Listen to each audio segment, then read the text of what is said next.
Australian officials closed Sydney's iconic Bondi Beach on Saturday after thousands of people flocked there in recent days, defying social distancing orders to prevent the spread of the coronavirus, amid an unusually warm autumn spell.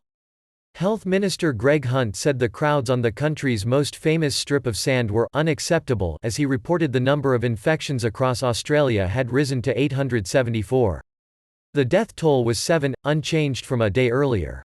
New South Wales State Police Minister David Elliott announced Bondi's closure, warning, "This is going to become the new norm if people did not comply with regulations that prohibit more than 500 people gathering at a non-essential event.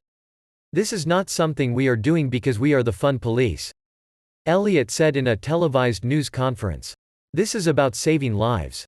We will be closing down the type of iconic activities that unfortunately we've come to love and adore about our lifestyle." Elliott said lifeguards who patrol the state's many beaches will conduct head counts and, if there are more than 500 people at any one location, the beach will be closed and people ordered to move on.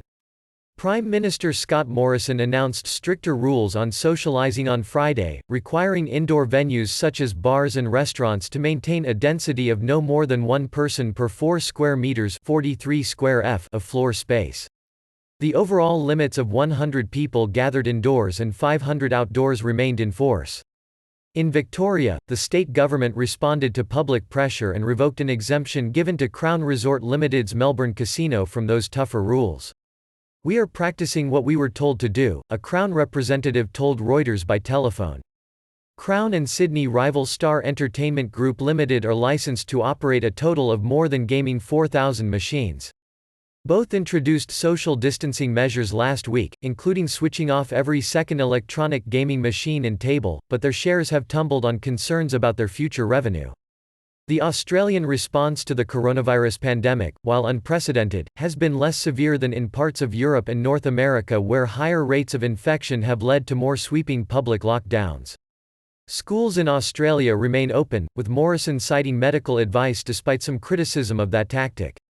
However, Victoria State partially broke that national agreement on Saturday when it ordered public schools in the state to close for 2 days next week to trial the viability of online education for pupils.